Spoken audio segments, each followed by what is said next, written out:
So guys, we're back on the job, or I'm at home at the moment, and this is my cellar. So as I mentioned in the previous video, I just got the Erbauer EAPS Airless sprayer, and I said I was going to take it on a job and do a video there. Well, I have been doing some videoing, but it's been limited space. I'd forgotten how small the area was. We've been using a product called Permagard, which is available.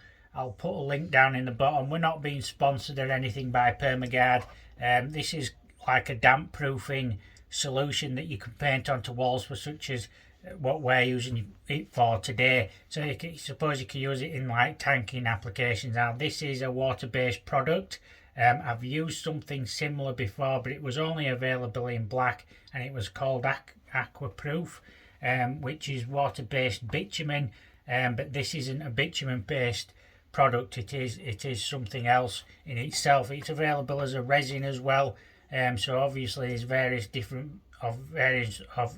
variants of damp proofing, but this was the easiest one to use. The walls are slightly damp, so it's the water-based product. Decided to use it. As far as I can tell, it's doing a really good job of it. Still waiting for it to dry because it's down in the cellar, it's cold. It's like I say, a little bit damp, so it's taking a while to dry. But this is the first time using the Erbauer EAPS600, and like I say, for 200 quid, it's not a bad machine if you're not using airless spray as much, or you're just getting into spraying. I haven't had a lot of experience in airless spraying, and this is more or less the first time of using it. It took some getting used to because it delivers the paint really quick. You've got to spray really fast to get it going, and you've got to get your air pressure right and everything before you use it. Did have a slight problem where the nozzle was clogging up, but you could clean them quite easily, but it did it quite frequently. Now I saw another video of a guy doing this, and I think he said he had the same problem, and he just bought some different tips for it, and it resolved the problem. But yeah, I've done some footage, and I'll talk my way through the footage in the next bit of this video. So hope you enjoy this video, hope you get something out of it, and don't forget to like and subscribe to the channel. We appreciate all the people that are doing that at the moment. So thanks for watching, and I'll catch you guys in another video soon. So here we are on the job. As you can see, I've put the whole thing together, which you saw in my previous video. Just let me sort the camera out a minute. I'm holding the camera whilst on the job and doing this.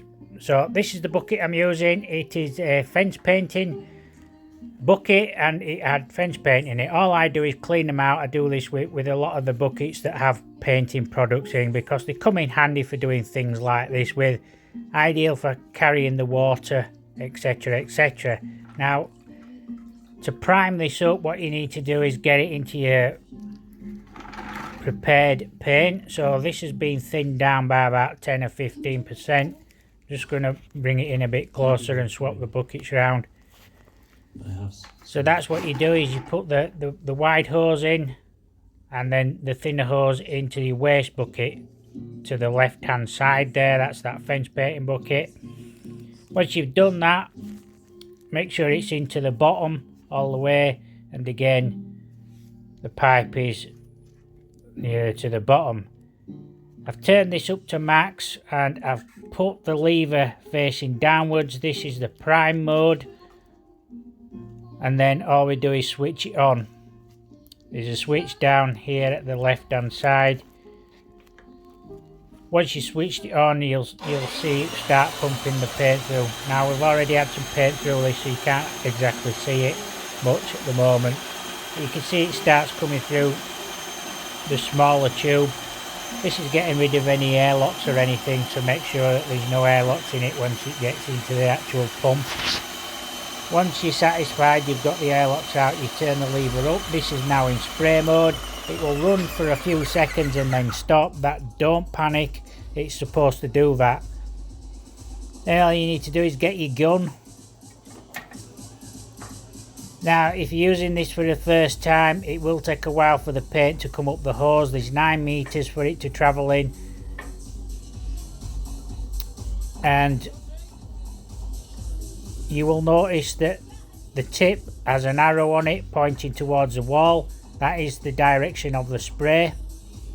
If you want to clean the nozzle, you turn the whole thing around and that will shoot like a jet wash out, and that will clear the nozzle should it ever get clogged. But it's a good idea to start spraying that one to do it to start with, to get your paint up to the top. I mean, you can just leave it on spray and just give it a quick, there you go, there you can see the spray coming out. I'll just blow it a bit on the wall there. Now I'm just going to use this door as an example. We are going to paint this later anyway. Right, so that's basically a really thin watery mixture that's already in the hose. You can see it running. That's what will happen if you water it down too much. So now I've got it all sorted out and the paint coming through, I'm just going to start spraying this area here.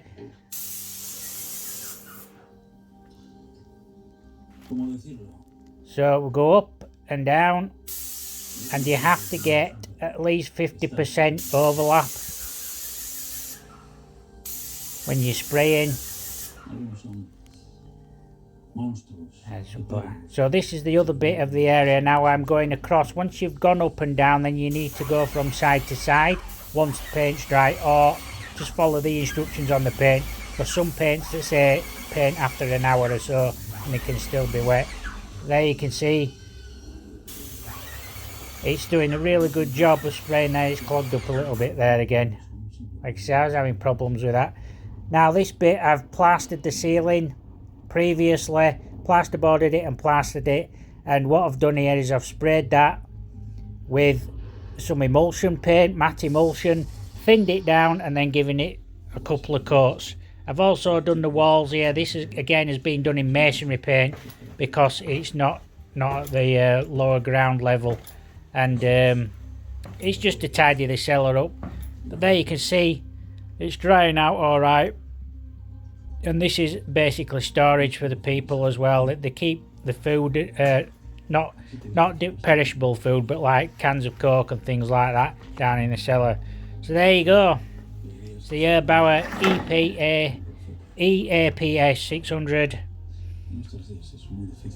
Like I said, I had a few problems with the spray tip clogging up, but you only get one. This is a 517 spray tip, by the way, but you only get one with it. So I would probably advise to buy a set with different sizes in to give you different applications for spraying. Then I did find out that the nut here, if you tightened it up too much, you couldn't turn the cow horns, and also the spray tip wouldn't come out either, and you couldn't turn the spray tip. It really did tighten it up.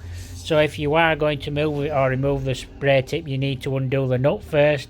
It does need to be quite tight because it starts leaking.